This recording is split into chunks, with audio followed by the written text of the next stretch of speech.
तो दोस्तों आज हो गई है 26 जुलाई और जो बड़ी खबरें हैं, मुख्य समाचार हैं, एक एक करके चलेंगे। तमाम बेहद बड़ी अपडेट्स आप तक आगे इसी वीडियो के माध्यम से पहुंचाएंगे, इसलिए लगातार हमारे साथ आगे इसी वीडियो में बने रहिएगा। तो वहीं दोस्तों, खबरों की तरफ बढ़ने से पहले आप लोगों से एक छोटा सा निवेदन है कि अगर आप लोग भी खुल करके देश भर में लगातार नफरत फैला रही गोदी मीडिया का पूर्ण तरीके से बहिष्कार करते हैं, विरोध करते हैं, तो अभी इस वीडियो को लाइक कीजिएगा, चैनल को फ्री में सब्सक्राइब करके बेल के आइकन को जरूर दबाइएगा दोस्तों, और कमेंट बॉक्स में कमेंट कीजिएगा जय हिंद जय भारत। दरअसल दोस्तों, पहली बड़ी खबर आप लोगों को बताते चलें। कांग्रेस के 4 सांसदों को पूरे सत्र के लिए किया गया है निलंबित। लोकसभा में किया था विरोध प्रदर्शन। खबर आप लोगों को बताते चलें। संसद का मानसून सत्र लगातार जारी है और वहीं लोकसभा में हंगामा करने पर बड़ा एक्शन लेते हुए कांग्रेस के 4 सांसदों को पूरे सत्र के लिए निलंबित कर दिया गया है। जिन कांग्रेस सांसदों को निलंबित किया गया है उसमें मनिक्कम टैगोर, ज्योतिमणि, टी.एन. प्रतापन और रामैया हरिदास का नाम शामिल है। और वहीं कांग्रेस के सांसदों पर कार्रवाई के बाद यहां पर लोकसभा में कांग्रेस के उपनेता गौरव गोगोई ने कहा है कि सरकार हमारे सांसदों को निलंबित करके हमें डराने की कोशिश कर रही है। उनकी क्या गलती थी? वे उन मुद्दों को उठाने की कोशिश कर रहे थे जो लोगों के लिए मायने रखते हैं। महंगाई का मुद्दा है जो आजकल लोगों को पूरी तरह से परेशान करके रखा है। उन्होंने कहा है कि कांग्रेस पार्टी इस तरह से नहीं झुकेगी, हम विरोध प्रदर्शन करते रहेंगे। ये यहां पर कांग्रेस पार्टी की प्रतिक्रिया सामने निकल के आई है सांसदों के सस्पेंड होने के बाद। इस बीच एक और बड़ी खबर आप लोगों को बताते चले दोस्तों। बीजेपी का एजेंडा पूरा कर रहे थे पूर्व राष्ट्रपति रामनाथ कोविंद, संविधान को भी रौंदा है।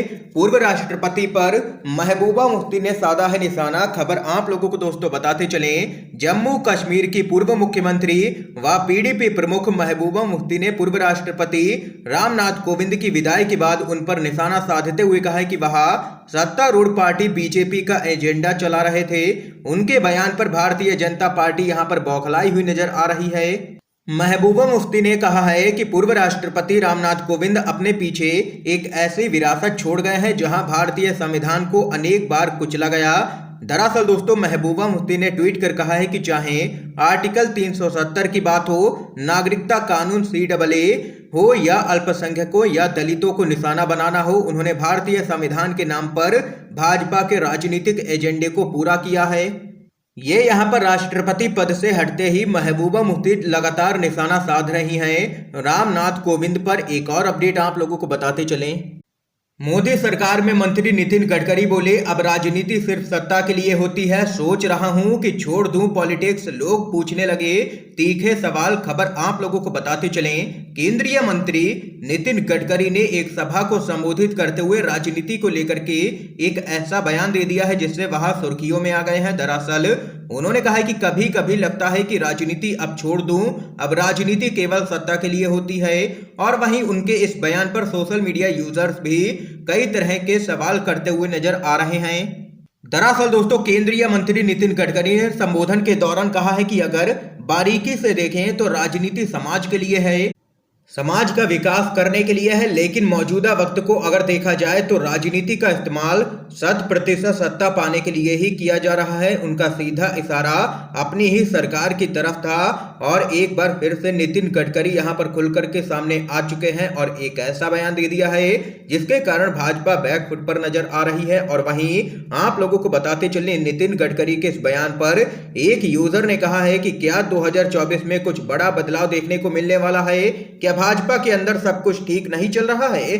2024 की राजनीति में कुछ बड़ा परिवर्तन हो सकता है। और वहीं एक अन्य यूजर ने केंद्रीय मंत्री नितिन गडकरी को सलाह दी है कि वह राजनीति नहीं बल्कि बीजेपी को ही छोड़ दें।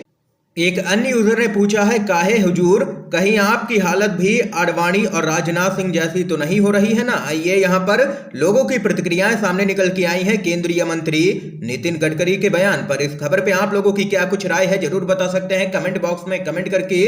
अगली खबर की तरफ चलते हैं।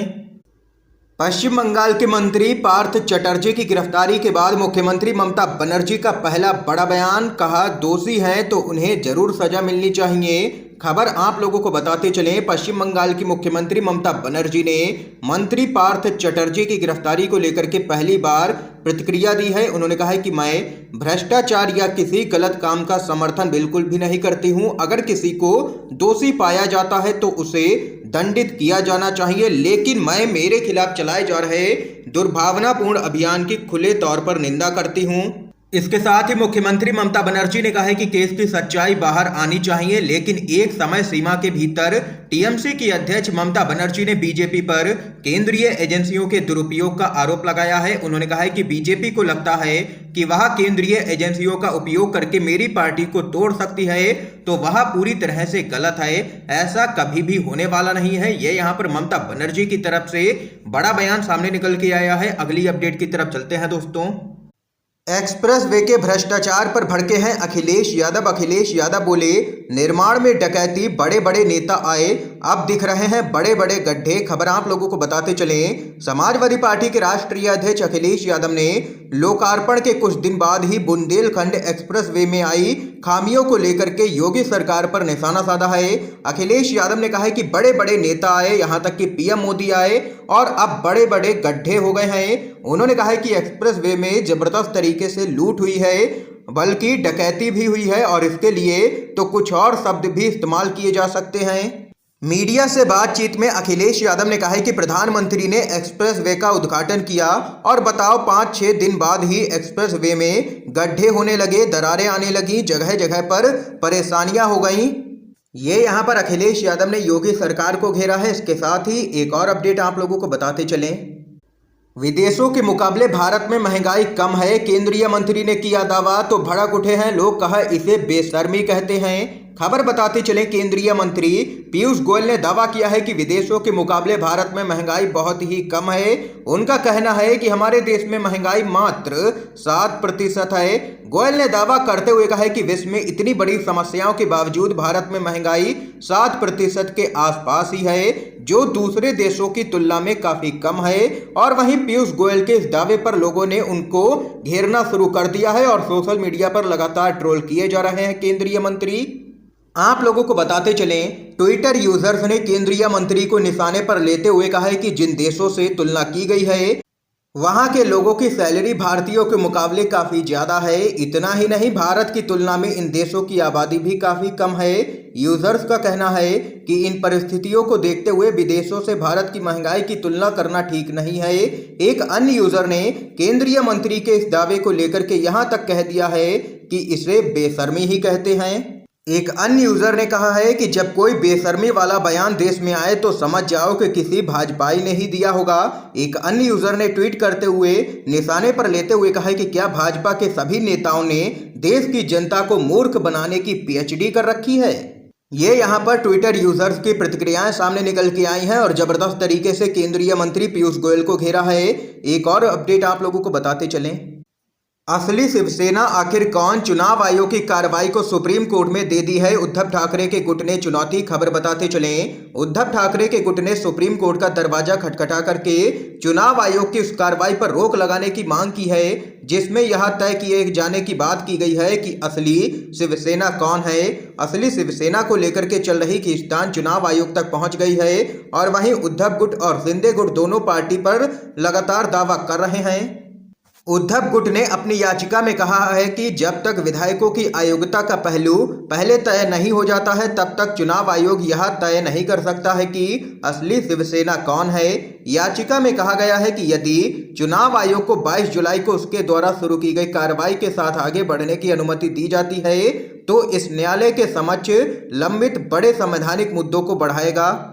उद्धव ठाकरे के गुट ने निर्देश जारी करने के लिए कहा है कि चुनाव आयोग को इस स्तर पर मामले को आगे नहीं बढ़ाना चाहिए और अब यह मामला पहुंच गया है सुप्रीम कोर्ट में। एक और अपडेट आप लोगों को बताते चलें, राहुल गांधी ने साधा है केंद्र सरकार पर निशाना, पीएम किसान योजना नहीं है, ये पीएम किसान उत्पीड़न योजना है। खबर बताते चलें, कांग्रेस के पूर्व अध्यक्ष और वायनाड से सांसद राहुल गांधी ने प्रधानमंत्री फसल बीमा योजना के जरिए बीमा कंपनियों को 40,000 करोड़ रुपए का फायदा होने का दावा किया है और आरोप लगाया है कि 2022 तक किसानों की आय दोगुनी करने का वादा किया गया था, लेकिन उनकी यातना दोगुनी कर दी गई है। दरअसल दोस्तों राहुल गांधी ने ट्वीट किया और कहा कि प्रधानमंत्री किसान उत्पीड़न योजना शहीद किसानों को मुआवजा नहीं, किसान आत्महत्या के आंकड़े नहीं, मित्रों के कर्ज माफ, किसानों के नहीं, सही एमएसपी का झूठा वादा, फसल बीमा के नाम पर इंश्योरेंस कंपनियों को 40,000 करोड़ रुपए का फायदा। राहुल गांधी ने आरोप लगाया है कि 2022 तक करनी थी आय दोगुनी लेकिन कर दी गई है यातना दोगुनी। ये यहाँ पर राहुल गांधी ने घेरा है मोदी सरकार को। इस समय की दोस्तों आज की सभी बड़ी खबरें थी, मुख्य समाचार थे जो हमने आप लोगों तक पहुंचाए हैं यू एंड बीडीबी के माध्यम से। अगर आप लोगों को ये वीडियो पसंद आया हो तो इस वीडियो को लाइक कीजिएगा, ज्यादा से ज्यादा इस वीडियो को शेयर कीजिएगा ताकि आप सभी के दोस्त भी इन मुख्य समाचारों को जान सकें। वीडियो देखने के लिए दोस्तों आप सभी का बहुत बहुत धन्यवाद।